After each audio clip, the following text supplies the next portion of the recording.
So lately, I have been covering some insane secrets you may not know about from every Pokemon generation, and today it is time to cover Gen 7 and the Alola games.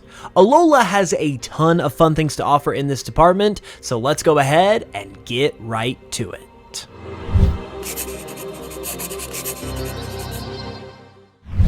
Okay, so the first Alola secret of the video isn't actually from Alola, and it's not exactly a secret either, because it's today's lovely sponsor, Tokyo Treat and Sakura Co.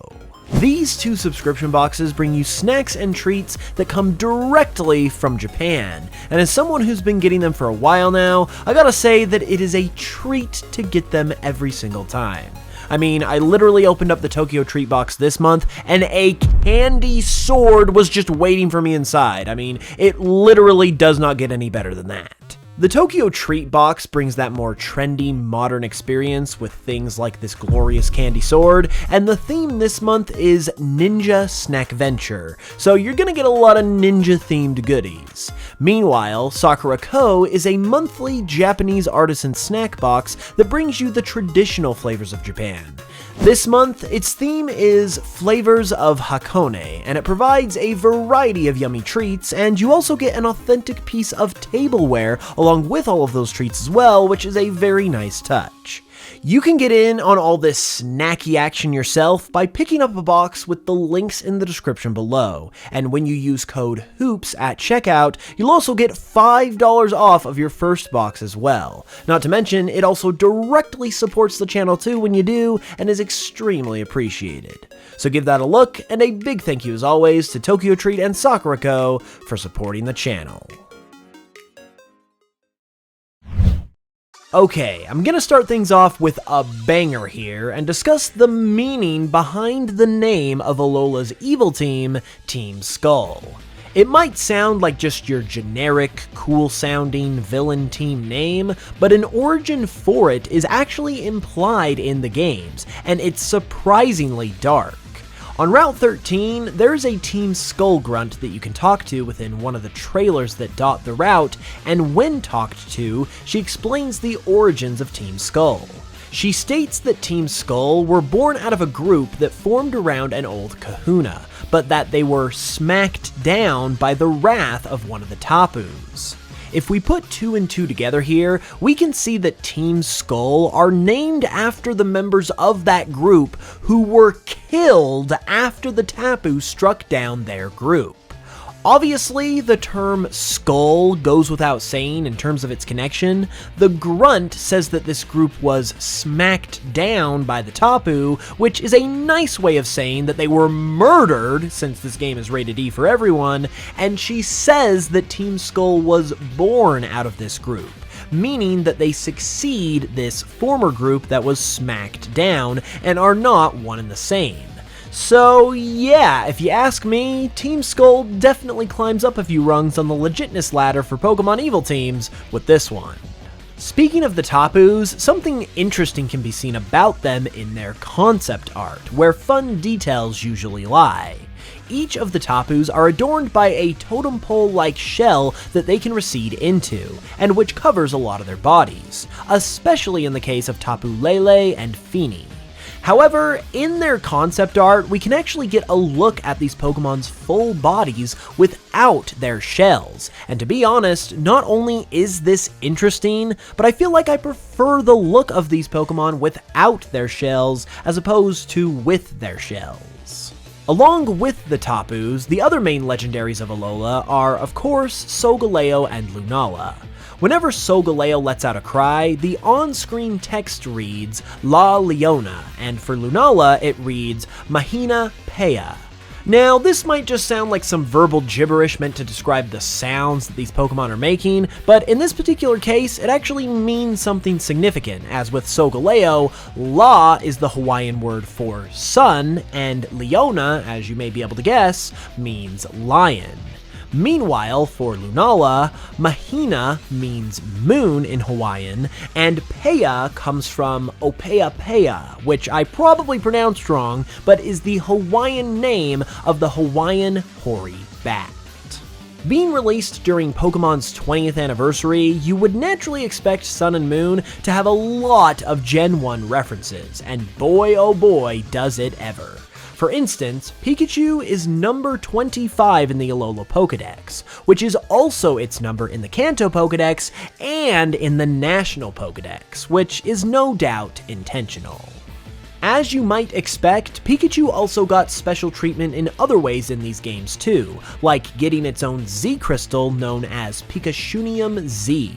This Z Crystal has a custom shape to it that resembles Pikachu's tail, but concept art from Sun and Moon shows that originally the Z Crystal was going to resemble Pikachu's entire body. More Kanto references in these games include the well-known Nugget Bridge in Molly Garden. This is a great little Easter egg to the Nugget Bridge in Kanto, but what might have slipped by some players is that the teams used by the trainers on this Nugget Bridge in Alola are the exact same as the ones used by the trainers on the Nugget Bridge in Kanto, which makes this reference all the better. Similar to this, another reference to Kanto and Molly City is the Kantonian Gym in Ultra Sun and Ultra Moon. Again, this is a great reference all on its own, but there's more detail that adds to it that some may have missed. Like, even something as small as the trainers walking up to you for a battle, for instance. Yes, something that we are all so used to that we don't even think about it at this point, actually became a legit Easter egg. Because in the Alola games, trainers do not approach you like this when they challenge you, but in the Kantonian Gym, they do, as an intentional homage to the older games in which this also happened. Speaking of gyms, in both Sun and Moon and the Ultra games, there is an unused gym battle background that is present within the game's data. Courtesy of cut content website The Cutting Room Floor, this is especially interesting considering that Alola obviously doesn't have any gyms. There is the aforementioned Kantonian Gym in the Ultra games, so it could have been intended for that at some point, but it doesn't use this background either, so this background's true intended purpose at this time is still up in the air. Another cool piece of beta content from these games is something that was actually publicly revealed by Game Freak themselves. Within a YouTube video for Yamaha Music Japan, members of Game Freak are featured discussing some of the sound design that went into Pokemon Sun and Moon. During a brief moment of the video, the obtaining a Z Crystal sequence is shown, but as is also shown in the video, it's from a build of the game that dates back to 2015, a little over a year before Sun and Moon were released, and also before they were even announced. In this video, we actually get to see an early design of a Z Crystal that, instead of being flat on one side like in the final games, is a more traditional diamond-like shape instead. The symbol on the crystal is also different as well, as it's more of an actual shape within the crystal instead of just a symbol. Given the leaf shape, this appears to be Gracium Z in particular, which, if that is indeed the case, means that it's also different to the final Gracium Z design as well. Speaking of music, a pretty cool musical Easter egg in Sun and Moon has to do with Guzma and his battle theme.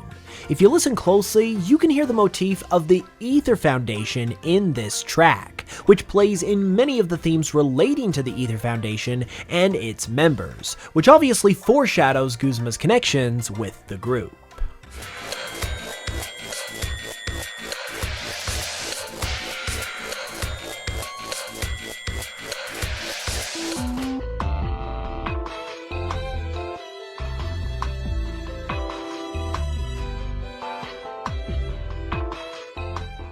Speaking of the Aether Foundation, a neat little thing that most people will definitely not see here involves the battle with Nihilego. Since you've never seen Nihilego to this point in the game, its name will appear as question marks when you battle it, but if you have traded for or transferred in a Nihilego to your game prior to this battle, Nihilego's name will properly display during this battle instead.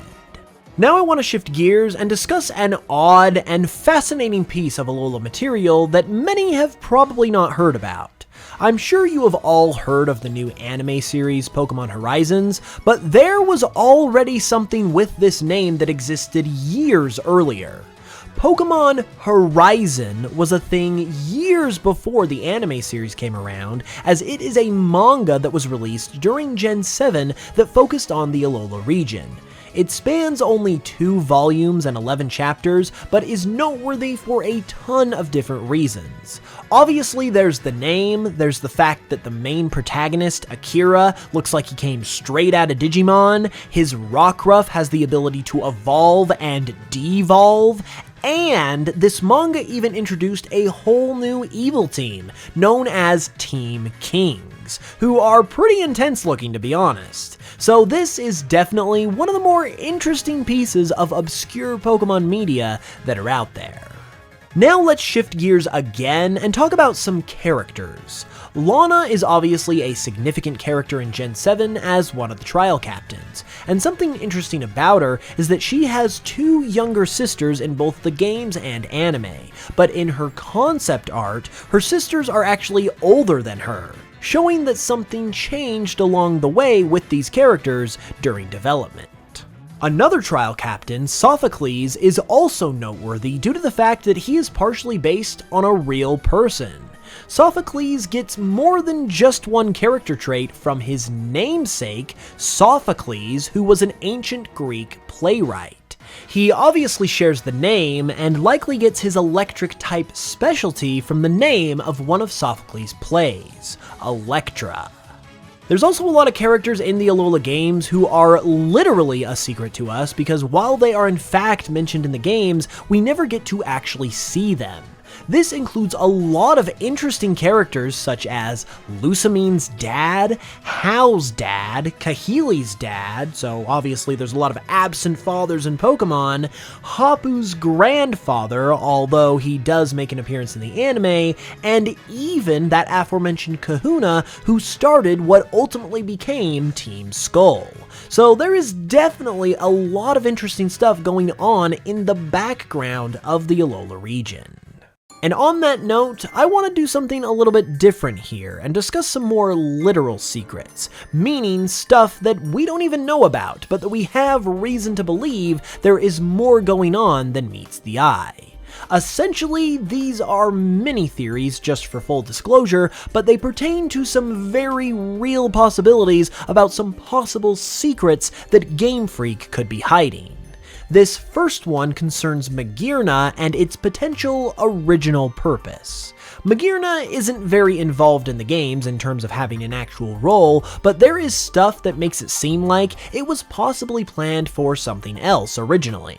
The first possibility is a connection to the Tapus. Virtually every facet of Magearna's design is consistent with the Tapus. It's a fairy type, it can curl up into a shell, it can be directly associated with one of Alola's islands, with its steel type and robotic nature connecting to the artificial Aether paradise, which is actually something that we directly see in the anime, and it even has an association with an animal like all the other Tapus, as it is often described to have rabbit-like ears.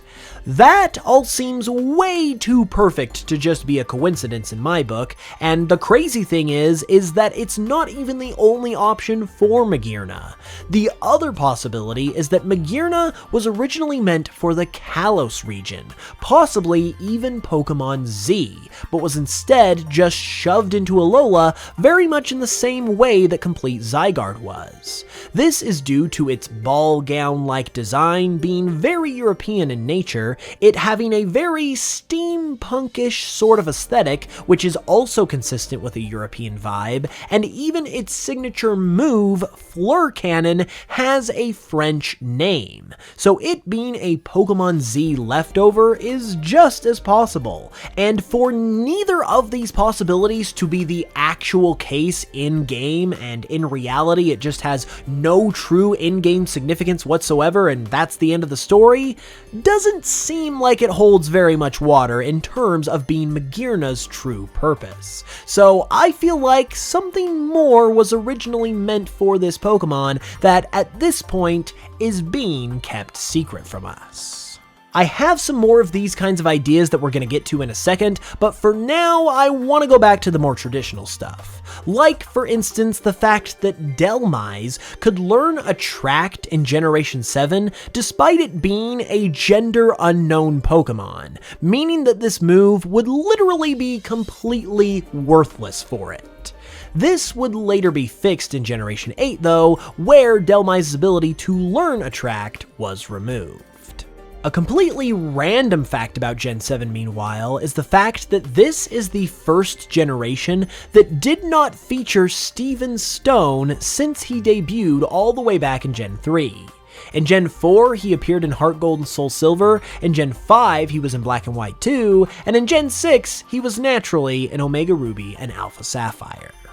While starter Pokemon are supposed to be balanced amongst each other so that there's no true wrong choice, there is actually one Alola starter who the games ramp up the difficulty for, at least for one battle anyway. In Ultra Sun and Moon, when battling Gladion at Mount Lanakila, his Lucario is at level 53. However, if you choose Litten, it's at level 55 for some reason instead, effectively increasing this battle's difficulty just for choosing this Pokemon. Okay, now let's talk about another one of those theoretical secrets. I have been a proponent of this for a while, but I think it's very possible that Battle Bond was actually going to be a signature feature in Generation 7, possibly even on the level of Mega Evolution and Z moves. This is because, first and foremost, you have this featured in Ash Greninja, who debuted in Sun and Moon, and then from there, there's a ton more evidence to support it. For instance, you have Lusamine fusing with Nihilego, which very well could be the remnants of a Battle Bond mechanic, since that's essentially what is exactly going on, and especially because they completely wiped out this whole dynamic of the games in Ultra Sun and Moon, as if it was a leftover in the original Alola titles. And then, on top of that, there is also the super weird thing with some of the Ultra Beasts, and how they look exactly like some of the key characters in these games, like Lusamine resembling Pheromosa, Nihilego resembling Lily, and Guzma resembling Xurkitree. And then, if we want to get really crazy, we can even bring up the whole point about Z crystals resembling the crystals from the Pokemon Rebirth manga, which is all about Pokemon and people fusing together. So again, like the last theoretical secret, it would be pretty crazy if this was all just a coincidence. And I feel like it's probably more likely that there is in fact some secrets within the vaults of Game Freak that explain all of this, that are simply just being kept under wraps. Jumping ahead a couple of generations though, something funny occurs with two Generation 7 Pokemon in Gen 9 within the data of Pokemon Scarlet and Violet. Within the game's data, Shiinotic is actually designated as a mythical Pokemon, while one of the actual mythicals of Gen 7, Marshadow, is not. According to Saibuna Switch on Twitter, who made the discovery, this is likely due to the similarity of these Pokemon's Japanese names, which are pretty similar to be honest, so it is understandable, but it's still pretty funny nevertheless.